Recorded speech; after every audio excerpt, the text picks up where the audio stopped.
నమస్తే సార్. నమస్తే. విజయవాడ మాజీ ఎంపీ కేశినేని నాని గారు విజయవాడలో మళ్ళీ కాల్ మనీ మాఫియా విజృంభిస్తుంది అని ఆరోపిస్తున్నారు సార్. అయితే ఒక మహిళ 5 కోట్లు అప్పు తీసుకున్నా సరే 21 కోట్లు చెల్లించినా ఇంకా ఆవిడ మీద దాడి చేస్తున్నారు. అంటే కాల్ మనీ అనేది పాత గతంలో చంద్రబాబు నాయుడు గారు 2014లో అధికారంలోకి వచ్చినప్పుడు అక్కడ ఒక రగడ జరిగింది. అంటే కాల్ మనీ అంటే వాళ్ళే ఫోన్ చేసి డబ్బులు ఆఫర్ చేస్తారు, లేదు వీళ్ళ అవసరం ఉండి ఫోన్ చేసినా కానీ వాళ్ళు స్పందించి డబ్బులు ఇస్తారు. డబ్బులు ఇచ్చిన దగ్గర నుంచి వాళ్ళ కంట్రోల్ మొదలవుతుంది ఆ మనుషుల మీద.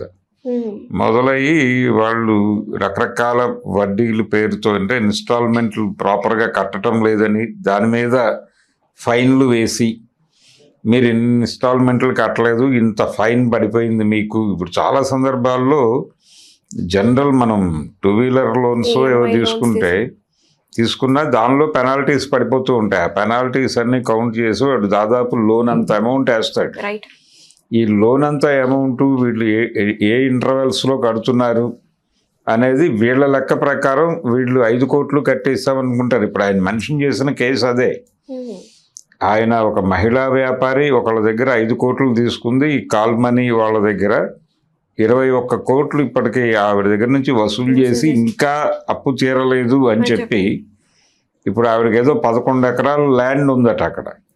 ఆ ల్యాండ్ని కబ్జా చేయడానికి ప్రయత్నం చేస్తున్నారు ఈ కిషోరును. అలాగే ప్రస్తుత ఎంపీ, ఇప్పుడు ప్రస్తుతం వారి తమ్ముడే ఉన్నారు, కేశినేని నాని గారి తమ్ముడు కేశినేని చిన్ని గారు ఇప్పుడు ఎంపీ.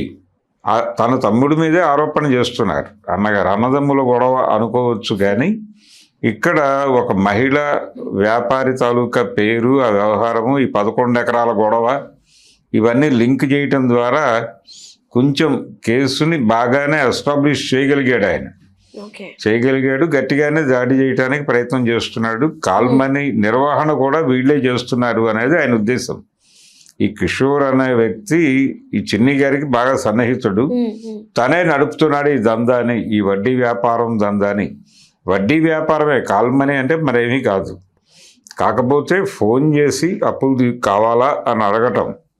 జనరల్గా మనకు కూడా అనేక ఫోన్ కాల్స్ వస్తూ ఉంటాయి, లోన్ కావాలా అని. అలా ఎవరో కనెక్ట్ అవుతారు. కనెక్ట్ అయిన వాళ్ళని, వాళ్ళ ఇదేమిటి, వాళ్ళ కథ ఏంటి, వాళ్ళ దగ్గర ఉన్నటువంటి డాక్యుమెంట్స్ ఏమిటి, వాళ్ళ ప్రాపర్టీస్ ఏంటి, వాళ్ళ ఫైనాన్షియల్ స్టేటస్ ఏమిటి, ఇవన్నీ క్యాలిక్యులేట్ చేసి వాళ్ళకి ఏదో లోన్ ఇచ్చి పట్టుకుంటారు ఇక అక్కడి నుంచి. ఆ రోజుల్లో కాల్ మనీ అంటే జనరల్గా మిడిల్ క్లాస్ వాళ్ళకి డబ్బులు ఇచ్చినప్పుడు వాళ్ళు రిఫండ్ అంటే రిటర్న్ చేయటము, టైమ్లీ ఇన్స్టాల్మెంట్స్ పే చేయకపోయినా వాళ్ళ మీద ఒత్తిడి పెంచి వాళ్ళతో రకరకాల పనులు చేయించి కూడా డబ్బులు లాక్కున్న పరిస్థితి ఉండింది ఆ రోజుల్లో. కాబట్టి అప్పుడు చంద్రబాబు నాయుడు గారు కాల్ మనీ వ్యవహారంలో నేను చాలా సీరియస్గా ఉన్నాను, ఎవరైనా ఇలాంటి సంస్థలు కానీ ఇలాంటి ప్రోగ్రామ్ చేస్తున్న వాళ్ళు కానీ వ్యక్తులుగా కానీ దొరికితే సీరియస్గా కేసులు పెట్టి లోపల వేసేయండి అని చెప్పాడు ఆయన. ఇప్పుడు నాని గారు అదే అడుగుతున్నాడు. అయ్యా మీరు అప్పుడు చాలా సీరియస్గా వ్యవహరించారండి చంద్రబాబు గారు,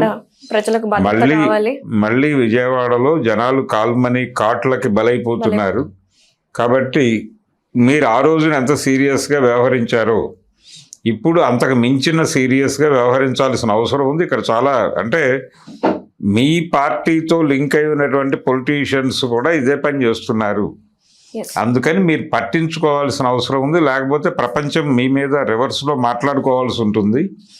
దీని ప్రభావం వలన విజయవాడలో మీ ఉనికి ప్రశ్నార్థకం కావచ్చు అన్న లెవెల్లో ఆయన చంద్రబాబు గారిని అలర్ట్ చేసే ప్రయత్నం చేస్తున్నాడు. ఈ అలర్ట్ చేసే ప్రయత్నంలో భాగంగా తన తమ్ముడిని కూడా భయపెట్టే ప్రయత్నం చేస్తున్నాడు ఆయన. ఇప్పుడు రోడ్డు మీదకి వచ్చి ఆయన ఏదైనా ధర్నా చౌక్లో కూర్చుని ఒక ప్రోగ్రామ్ టేకప్ చేస్తే నెమ్మదిగా ప్రెజర్ బిల్డ్ అవుతుంది. ఆ ప్రెజర్ బిల్డ్ అయ్యి అతన్ని అంటే కేశినేని చిన్నిని పిలిచి చంద్రబాబు నాయుడు గారు ఏం జరుగుతోంది అని అడిగే అవకాశం ఉంటుంది అనేది ఈయన ఉద్దేశం. ఎవరి వ్యాపారాలు వాళ్ళకు ఉన్నాయి. చంద్రబాబు నాయుడు గారి వ్యాపారం చంద్రబాబుకు ఉంది, అలాగే కేశినేని చిన్నికి కూడా ఆయన బిజినెస్ ఏదో ఆయనకు ఉంది. ఆయనతో ట్రావెల్ అవుతున్న వాళ్ళకు కూడా ఇలాంటి బిజినెస్లు ఉండొచ్చు, వడ్డీ వ్యాపారం. రోజువారీ వడ్డీ వ్యాపారం అని ఒకటి ఉంటుంది. రోజువారీ అంటారు, అంటే 100 రూపాయలు ఇస్తే రోజుకు రూపాయి చొప్పున 90 రోజులు కట్టాలి. 10 రూపాయలు మినహాయించుకుని 90 రూపాయలు ఇస్తారు. ఈ 90 రూపాయలతో నెలంతా వాళ్ళకి రూపాయి కడుతూ ఉండాలి. ఇది ఒక ప్రోగ్రాం ఉంటుంది. ఈ రోజువారీ వడ్డీలు ఇలాంటి స్కీములు చేసేవాళ్ళు కూడా ఉంటారు ఎంపీల దగ్గర. వీళ్ళే కదా మనీ ఇమ్మీడియట్గా కావాలంటే మొబలైజ్ చేయగలిగేది వీళ్ళే. అందుకని ఈ వడ్డీ వ్యాపారాలు చేసేవాళ్ళు వీళ్ళకి లీగల్ ఇబ్బందులు రాకుండా, పోలీసుల నుంచి ఇబ్బంది రాకుండా ప్రొటెక్ట్ చేస్తూ ఉంటారు. ఈ పొలిటికల్ లీడర్స్ వాళ్ళు తమని ప్రొటెక్ట్ చేస్తున్నారు కాబట్టి వాళ్ళకి ఏ అవసరం వచ్చినా వీడు డబ్బు సర్దుబాటు చేస్తూ ఉంటాడు. అలాంటి ఒక అన్హోలీ అలయన్స్ ఒకటి నడుస్తూ ఉంటుంది అక్కడ. ఈ అపవిత్ర కలయిక అన్ని పార్టీల్లోనూ ఉంటుంది. వైఎస్ఆర్సీపీలోనూ ఉంటుంది, తెలుగుదేశంలోనూ ఉంటుంది, కొన్ని సందర్భాల్లో కమ్యూనిస్ట్ పార్టీలో కూడా కనిపిస్తుంది. కాబట్టి దీని మీద అటాక్ చేయగలిగినంత పరిస్థితి చంద్రబాబు నాయుడుకి లేదు. కానీ ఆయన ప్రతిసారి చేసినట్టుగానే ఏదో హడావిడి క్రియేట్ చేస్తాడు. మరి రాబోయే రోజుల్లో ఈ కేసినేని నాని గారు అన్నట్టు మరి చంద్రబాబు నాయుడు గారు ఏమైనా భద్రత కల్పిస్తారంటే? భద్రత ఏం కల్పించడు ఆయన. కాకపోతే ఒక హడావిడి చేస్తాడు. ఒక 4-5 తీసుకెళ్లి లోపలేసేయండి, వాళ్ళని చంపేయండి, ఊరేయండి, ఇలాంటి హడావిడి ఏదో చేస్తాడు తప్ప. అప్పు అనేది ప్రతి ఒక్కడికి అవసరంగా మారిపోయింది. ఇప్పుడు అప్పుల మీద మాత్రమే బతుకుతున్నారు.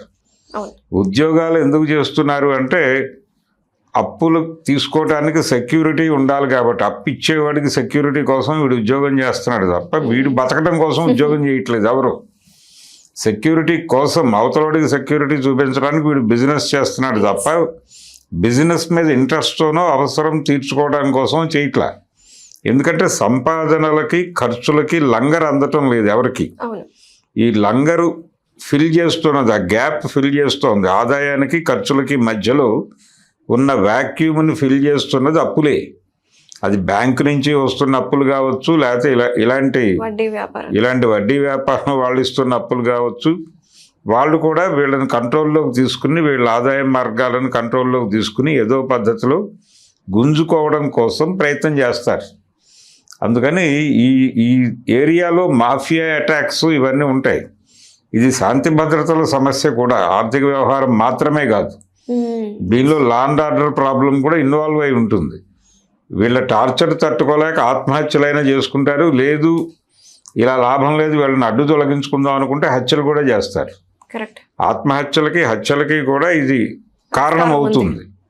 అందుకని దీన్ని ఏదో కేసినేని నాని గారు చెప్పారనో లేకపోతే మరొకళ్ళు చెప్పారనో కాకుండా ఈ ప్రైవేట్ ఫైనాన్స్ ఇన్స్టిట్యూషన్స్, ఇండివిజువల్స్ వీళ్ళు పబ్లిక్ లైఫ్లో చేస్తున్న డిస్టర్బెన్స్ని కొంచెం బ్రాడ్గా అర్థం చేసుకుని వీళ్ళ మీద కేసులు పెట్టి కంట్రోల్ చేయాల్సిన అవసరం అయితే ఉంది. ఇప్పుడు ఆయన చెప్పాడు, ఒక కాగితం ఇచ్చాడు కాబట్టి ఆ కాగితం ఆధారంగానైనా పని చేయగలిగితే బాగుంటుంది అనేది హోప్.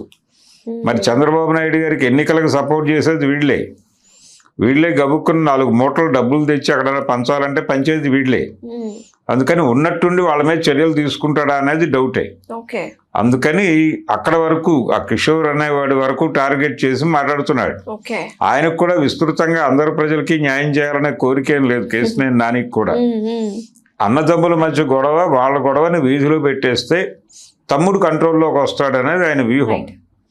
తమ్ముడు రాను పో, నేను మేనేజ్ చేసుకోగలను, I can handle with CM అంటే కనుక చేయగలిగింది ఏమీ లేదు.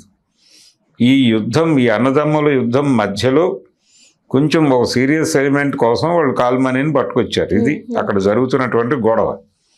దీని మీద ఎలాంటి పరిస్థితులు దాపురిస్తాయనేది చూడాలి. Thank you.